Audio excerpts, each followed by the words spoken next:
Hello achievers. मैं हूं प्रभात कुमार बेहरा, तुम्हारे chemistry teacher. JEE Main series में आज हम डिस्कस करने जा रहे हैं ऑर्गेनिक केमिस्ट्री का क्लास 11 सिलेबस, हाइड्रोकार्बन चैप्टर। उसमें अल्केन, अल्काइन और अल्किन तीनों के ऊपर क्वेश्चन पूछे गए थे। और अगर देखा जाए हर सिटिंग में या हर पेपर में एक क्वेश्चन जरूर पूछा गया है या किसी किसी में दो क्वेश्चन भी पूछा गया था। तो इसलिए हमने उसको दो पार्ट में डिवाइड किया, सेशन 1 सेशन 2, जनवरी और अप्रैल। अभी जो हम डिस्कस करने जा रहे हैं, जो जनवरी सेशन में जो क्वेश्चन पूछा गया था सेशन 1 में, और उसमें कुल हाइड्रोकार्बन के ऊपर कितने क्वेश्चन थे? 10 क्वेश्चन थे। और उन क्वेश्चन को हम अभी डिस्कस करने जा रहे हैं। तो चलो, very first question, given below are two statement, a assertion reason है, स्टेटमेंट 1 स्टेटमेंट 2 टाइप के क्वेश्चन है। 1 mole of propyne reacts with excess of sodium to liberate half mole of hydrogen gas. तो प्रोपाइन, प्रोपाइन का formula देख लो, CH3, ये हो गया प्रोपाइन, रिएक्ट्स विद सोडियम, तो मेटल अल्काइलाइड बनेगा। तो ये हो गया metal alkalide plus half hydrogen, क्योंकि एक प्रोपाइन से एक ही हाइड्रोजन एटम रिलीज होगा। तो हाइड्रोजन मॉलिक्यूल के लिए कितना चाहिए? 2 प्रोपाइन चाहिए, या 1 मोल से half mole hydrogen gas release होता है। बिल्कुल सही है। अब स्टेटमेंट 1 क्या हुआ? सही हो गया, ये बिल्कुल सही है। Statement 2, 4 gram of propyne reacts with NaNH2 sodium amide to liberate NH3 gas which occupies 224 millilitre at STP। तो अब देखो, प्रोपाइन NaNH2 जो रिएक्शन पहले देखते हैं, तो इसमें क्या बनेगा? Again metal alkylide plus ammonia gas. तो 40 ग्राम, यहां पे इसका मास कितना है प्रोपाइन का? 40 ग्राम। 4 ग्राम में से कितना हो गया? 0.1 मोल। अगर ये 0.1 मोल है, ये भी तो 0.1 मोल ही होगा। तो NTP STP को दोनों को बराबर मान लेते हैं। तो 1 mole of Na gas at NTP occupies 22.4 litre और STP 22.7 लीटर एग्जैक्ट होता है। तो यहाँ पे कितना है? 0.1 मोल। तो अगर 0.1 मोल लेते हैं, 22, अगर एग्जैक्ट लिया जाए 2270 मिलीलीटर, क्यों? 22.7 हम STP कंडीशन के लिए ले रहे हैं। लेकिन दिया कितना है? दिया है आपका कितना? 224 मिलीलीटर। गलत हुआ नहीं हुआ? बिल्कुल गलत हुआ। तो statement 1 is correct but statement 2 is incorrect, option 1। अब next question, when secondary butyl cyclohexane, पहले स्ट्रक्चर देख लेते हैं। ये हो गया cyclohexane, secondary butyl reacts with bromine in the presence of sunlight. इसका मतलब फ्री रेडिकल सब्स्टिट्यूशन। और हमें पता है ब्रोमिनेशन जो होता है दैट इज सिलेक्टिव, और क्लोरिनेशन जो होता है मोर रिएक्टिव। तो ब्रोमिनेशन सिलेक्टिव मीन्स कहां पर बनेगा? जहां पर ज्यादा स्टेबल फ्री रेडिकल होंगे। तो हो सकता है तुम्हारा बेंजाइल पोजीशन हो, अलाइल पोजीशन हो, टर्शियरी पोजीशन हो। यहाँ पे बेंजाइल अलाइल पोजीशन तो है ही नहीं, तो टर्शियरी पोजीशन है। तो टर्शियरी फिर यहाँ पे 2 पोजीशन है, देख पा रहे हो? एक टर्शियरी पोजीशन ये रहा और एक ये रहा। तो यहाँ पे फ्री रेडिकल स्टेबिलिटी कैसे देखोगे? Hyper conjugation. तो जहां पे ज्यादा हाइपर कंजुगेशन होगा या जहां पे ज्यादा हाइपर कंजुगेटेड हाइड्रोजन होंगे, वो फ्री रेडिकल ज्यादा स्टेबल होगा। तो यहाँ पे देखा जाए इस फ्री रेडिकल के लिए 3 + 2 5 + 1 6, ये फ्री रेडिकल के 2 + 2 + 1 5। तो कौन सी ज्यादा स्टेबल हुआ? ये ज्यादा स्टेबल हुआ। अगर ये ज्यादा स्टेबल है तो फिर ब्रोमिनेशन कौन सी पोजीशन पे होगा? इस पोजीशन पे होगा। तो जो प्रोडक्ट बना है, देख लो ध्यान से, जो प्रोडक्ट बना है 4 हो गया। समझे स्टूडेंट? अब next question, a compound with molecular formula C6H6, ये तो बेंजीन का ही फॉर्मूला है इसे, लेकिन आगे क्या दिया देखते हैं। which gives only one monobromo derivative and takes off 4 hydrogen atoms per mole of complete hydrogenation has how many number of pi bonds। देखो, अगर बेंजीन होगा, एक तो हाइड्रोजनेशन वहां पे होगा नहीं क्योंकि एरोमेटिसिटी है, लेकिन यहाँ पे क्या दिया है? 4 हाइड्रोजन मॉलिक्यूल ऐड हो रहे हैं। क्या दिया है? Takes 4 moles of hydrogen, means 4 hydrogen moles या मॉलिक्यूल्स ऐड हो रहे हैं, ठीक है, पर mole of the complete hydrogenation. तो इसका मतलब यहाँ पे 4 पाई बॉन्ड होंगे। सीधी बात है, यहाँ पे 4 पाई बॉन्ड होंगे। लेकिन उसके साथ और क्या कंडीशन दिया है? Only one monobromo derivative. अगर ब्रोमिनेशन होगा तो एक ही मोनोब्रोमो डेरिवेटिव बनेगा। तो टोटल कितने हैं, कार्बन 6 हैं, ठीक है। तो कार्बन 6 ऐसे लिख सकते हैं, 1 2 3 4 5 6 कार्बन हो गया। अगर वन मोनोब्रोमो डेरिवेटिव होगा और 4 पाई बॉन्ड होंगे, तो ये सोचने वाली बात है, एक ही पॉसिबिलिटी होगा, देख सकते हो, एक ही पॉसिबिलिटी होगा, इसके अलावा कोई पॉसिबिलिटी होगा ही नहीं। आप चाहे कोई भी परम्यूटेशन कॉम्बिनेशन करके देख लो, साइक्लिक कंपाउंड तो होने से रहा, ठीक है। तो इसमें अगर मोनोब्रोमो डेरिवेटिव लिखोगे तो ब्रोमिनेशन कहाँ पर होगा, यहाँ पर होगा या फिर यहाँ पर होगा, दोनों बराबर है, और 4 पाई बॉन्ड है, तो 4 हाइड्रोजन मॉलिक्यूल हाइड्रोजनेशन हो सकता है। तो समझ है स्टूडेंट। अच्छा, अब पूछा क्या है इसमें, how many pi electrons, total अगर 4 पाई बॉन्ड है तो पाई इलेक्ट्रॉन कितने होंगे, 8 पाई इलेक्ट्रॉन होंगे, क्योंकि एक पाई बॉन्ड में 2 इलेक्ट्रॉन होते हैं। अब propane molecule on chlorination under photochemical condition gives to dichloro products. Propane molecule, अगर प्रोपेन मॉलिक्यूल देखोगे तो ये हो गया प्रोपेन, इसमें क्या दिया है, डाइक्लोरो प्रोडक्ट 2 होंगे, एक्स और वाई होंगे, ठीक है। तो एक क्लोरीन ये रहा, एक क्लोरीन ये रहा, वो 2 डाइक्लोरो। और क्या हो सकता है, ये भी हो सकता है, ठीक है। अच्छा, X and Y, among X and Y X is optically active molecule, how many, okay. तो X is optically active molecule means यहाँ पे कायरल सेंटर है, ऑप्टिकल एक्टिव मॉलिक्यूल हुआ। या फिर इसके अलावा और भी अगर देखना चाहो तो इसमें क्या है, तो ये भी हो सकता है, डाइक्लोर की बात है, ये भी हो सकता है, लेकिन यहाँ पे दिया है एक्स इज ऑप्टिकल एक्टिव, इसका मतलब एक्स ये रहा, ठीक है, optical active molecule. How many trichloro products consider only structural isomer will be obtained from x, means इससे कितना ट्राइक्लोरो प्रोडक्ट बनेंगे when it further treated with chlorine under photochemical condition, means जब दोबारा फिर फ्री रेडिकल क्लोरीनेशन होगा, free radical substitution होगा, तो फिर इसमें कितने ट्राइक्लोरो प्रोडक्ट बनेंगे। तो अब देखो स्टूडेंट, तो कितने डिफरेंट पोजीशन है, एक तो ये पोजीशन रहा, तो अगर चाहो तो आप फिर एक तो क्लोरीन यहाँ पे है, एक क्लोरीन ऑलरेडी यहाँ पे है, तो सेकेंड क्लोरीन है और एक, ठीक है।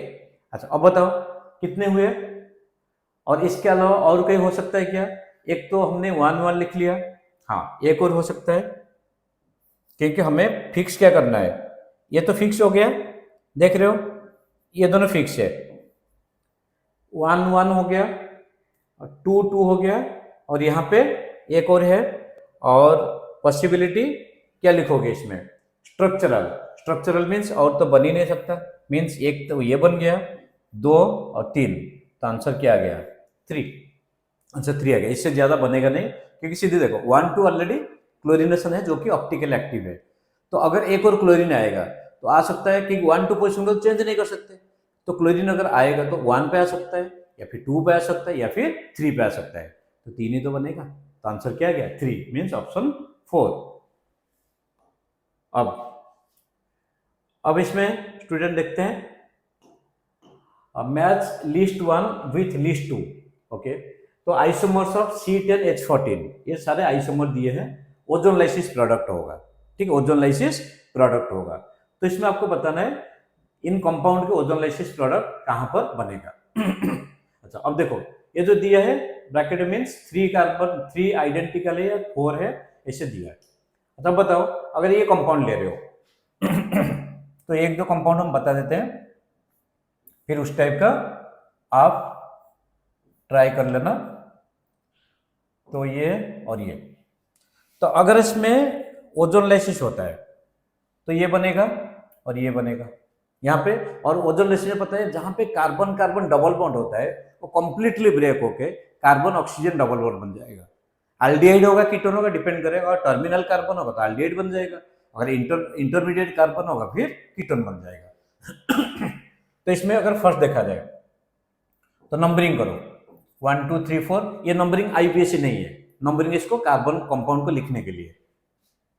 5 6 7 8 9। तो पहले फटाफट 9 कार्बन ड्रॉ कर लो।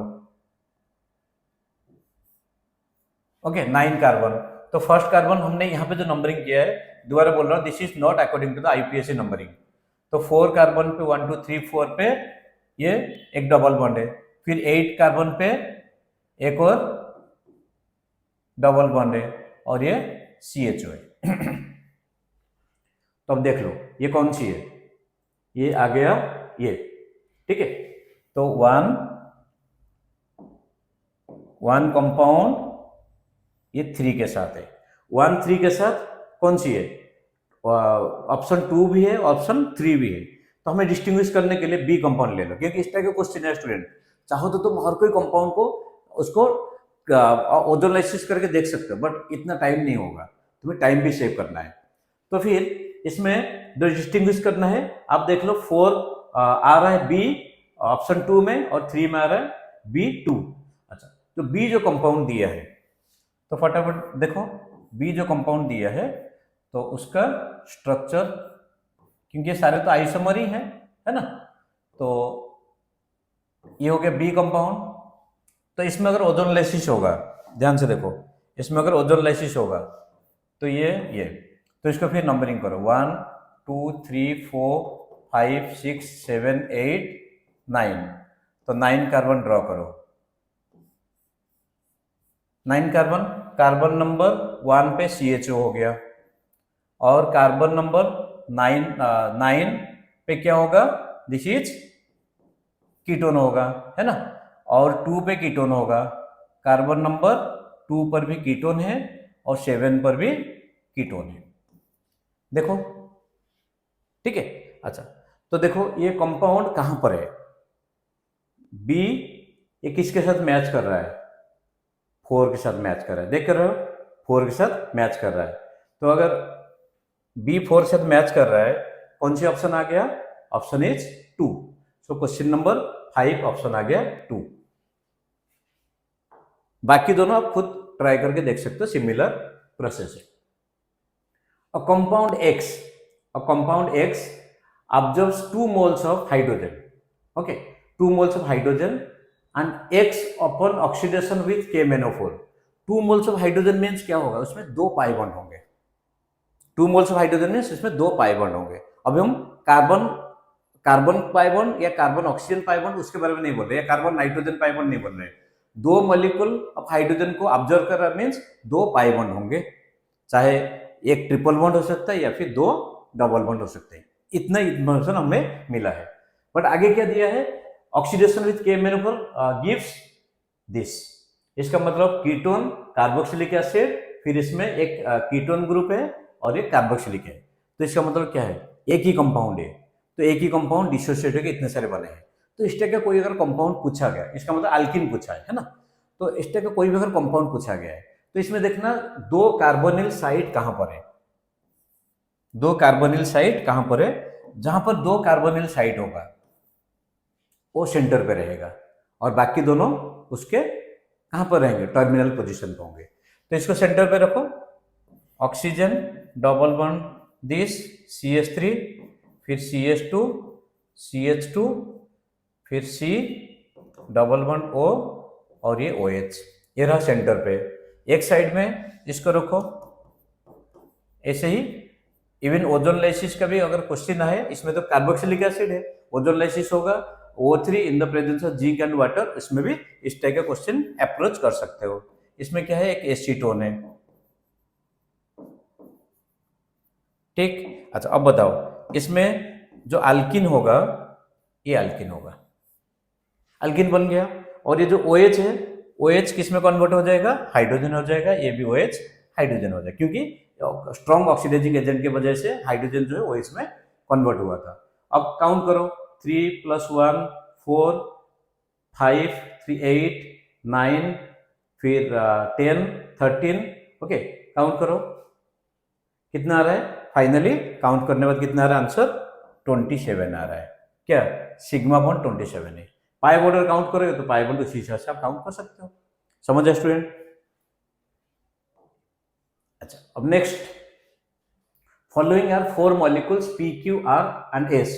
Which one among the following four molecules will react HBr aqueous at fastest rate? तो इस टाइप के क्वेश्चन को कैसे अप्रोच करेगा स्टूडेंट? HBr अटैक कर रहा है means it is the example of electrophilic addition reaction, means electrophile से होता है अटैकिंग एजेंट। तो हाइड्रोजन ब्रोमाइड में इलेक्ट्रोफाइल अगर होगा तो which is going to be the electrophile? कौन सी इलेक्ट्रोफाइल होगा बताओ? हाइड्रोजन ब्रोमाइड में H प्लस और ब्रोमाइड आयन होगा, तो which is electrophile? H plus is electrophile. तो इलेक्ट्रोफाइल किसी भी अनसैचुरेशन बॉन्ड पे अटैक होता है, कार्बन कार्बन बॉन्ड पे अटैक होता है, that will generate the carbocation intermediate. तो इसका मतलब रेट फास्टर कहां पर होगा? The compound which will make stable carbocation centre that will undergo reaction faster. तो स्टेबल कार्बोकैटायन सेंटर यहाँ पे PQRS में सबसे ज्यादा कहां पर होगा? यहां पर होगा, देख लो, ठीक है। ये सबसे ज्यादा स्टेबल कार्बोकैटायन सेंटर होगा। क्यों? क्योंकि ये जो ऑक्सीजन है that shows plus are effect. तो प्लस आर इफेक्ट सबसे ज्यादा स्टेबलाइज करता है, देन रेजोनेंस इफेक्ट स्टेबलाइज करता है, फिर उसके बाद हाइपर कंजुगेशन। दोबारा बता दूं, plus R then resonance then hyperconjugation, ठीक है। तो प्लस आर इफेक्ट देखा जाए तो एक ही में है, बाकी यहाँ पे ऑक्सीजन जो प्रेजेंट होगा अगर कार्बोकैटायन बनता है तो कंजुगेशन में नहीं है, यहाँ पे ओनली हाइपर कंजुगेशन होगा, यहाँ पे भी हाइपर कंजुगेशन होगा। तो सबसे फास्टेस्ट रेट किस में होगा? क्यू में। तो ऑप्शन क्या आ गया? ऑप्शन आ गया 2। ये समझ आया? याद रखो कहीं पे भी इलेक्ट्रोफिलिक एडिशन रिएक्शन होता है अल्किन में, तो जो इंटरमीडिएट बनेगा कार्बोकैटायन बनेगा, कार्बोकैटायन का स्टेबिलिटी अगर ज्यादा होगा तो फिर रिएक्शन फास्टर हो जाएगा। ओके स्टूडेंट्स, अब next question, the hydrocarbon x which molar mass 80 and 90% carbon. अब बताओ मोलर मास कितना हो गया? 80, जिसमें 90% कार्बन है। तो अगर 90% कार्बन है तो 72 ग्राम क्या हो गया? कार्बन हो गया, 72 ग्राम कार्बन हो गया। और इसमें हाइड्रोकार्बन दिया है, बाकी कितना होगा? 8 ग्राम ऑफ हाइड्रोजन। अगर 72 ग्राम कार्बन है, कार्बन का एटॉमिक मास कितना है? 12, तो 72 ग्राम मीन्स कितना होगा? 6 कार्बन होगा। तो कार्बन 6 हो गया, हाइड्रोजन का एटॉमिक मास तो इसे 1 ही है, तो हाइड्रोजन कितना हो गया? 8 हो गया। So that is C6H8. This is the formula. Degree of unsaturation, तो इसको इसे तो डिफरेंट फार्मूला यूज करते हैं, बट अगर degree of unsaturation find out करने के लिए सबसे इजीएस्ट वे है हाइड्रोकार्बन का। कैसे बताओगे? तो हाइड्रोकार्बन और कार्बन 6 है, तो what is the saturated formula of carbon 6? That is C6 then CnH2n + 2, C6 + 6 × 2 + 2 that is 14। तो हाइड्रोजन कितना होना चाहिए? कार्बन 6 और हाइड्रोजन 14 होना चाहिए। तो हाइड्रोजन 14 यहाँ पे कितना है? हाइड्रोजन 8 है। अगर हाइड्रोजन 8 है तो 14 - 8 मीन्स दैट इज 6। तो इसका मतलब हम यहाँ पे कितने हाइड्रोजन मॉलिक्यूल ऐड कर सकते हैं? 6/2, 3 हाइड्रोजन मॉलिक्यूल अगर ऐड करोगे, ये जो C6H8 है that will be converted to saturated hydrocarbon. तो इसका डिग्री ऑफ अनसैचुरेशन कितना हुआ? Degree of unsaturation 3। इसका मतलब डिग्री ऑफ अनसैचुरेशन हाइड्रोकार्बन के लिए कैसे निकालोगे? जितने हाइड्रोजन मॉलिक्यूल ऐड होगा उतने ही डिग्री ऑफ अनसैचुरेशन है। तो कितने हाइड्रोजन मॉलिक्यूल ऐड होगा? 3। तो डिग्री ऑफ अनसैचुरेशन कितना हो गया? 3 हो गया। अब next question, identify the product A, B and C in the following reaction sequence। Okay, तो A, B and C, तो इसमें अगर दिया जाए तो इसमें स्टूडेंट बताओ, तो 1 2 3 4 ये दिया है, आइडेंटिफाई द प्रोडक्ट। ओके, तो इसमें एक रिएक्शन होगा, ठीक है। जो रिएक्शन होगा, तो रिएक्शन यहाँ पे मिसिंग है, तो मैं बता दूं रिएक्शन क्या था।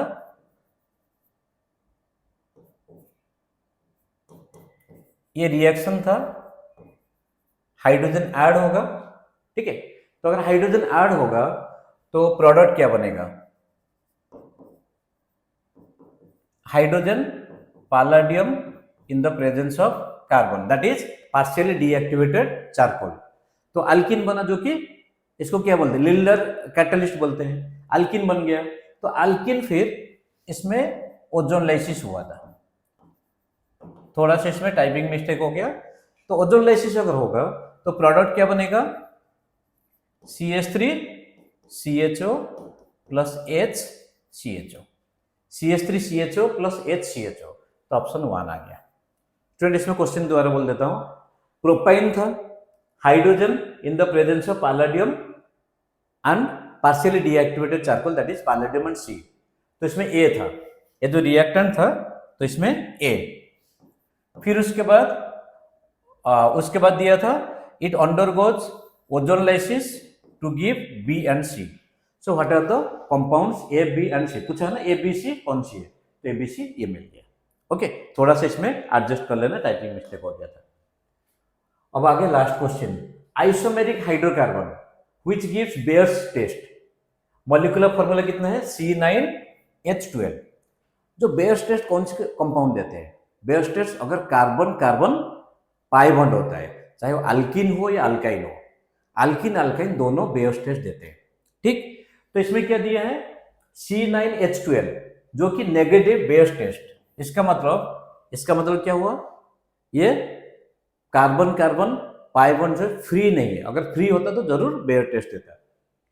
The total number of isomeric isomers from above with 4 different non aliphatic substitution, non aliphatic means क्या हो गया, एरोमेटिक सब्स्टिट्यूशन दे रहा है, तो समझ आए स्टूडेंट।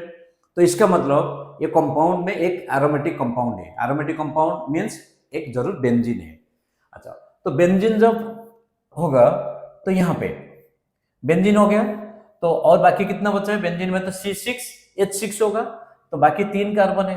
अगर 3 कार्बन है तो अगर 3 CH3 लेते हैं, ठीक है, मान लो हम 3 CH3 लेते हैं, कैसे अप्रोच करोगे इस टाइप क्वेश्चन को, तो 3 CH3 3 जगह पे आ जाएगा, तो जो भी सब्स्टिट्यूशन होगा, बाकी कितने साइड ओपन है, बाकी 3 साइड ओपन है, लेकिन यहाँ पे क्या दिया है 4 डिफरेंट, ध्यान से देखो 4 different non aliphatic substitution side, तो इसका मतलब 4 पोजीशन खाली है। अगर 4 पोजीशन खाली है तो इसका मतलब इसमें 2 सब्स्टिट्यूएंट होंगे, तो कार्बन 3 में अगर 2 सब्स्टिट्यूएंट होंगे तो एक क्या होगा, एक होगा इथाइल और एक होगा मिथाइल।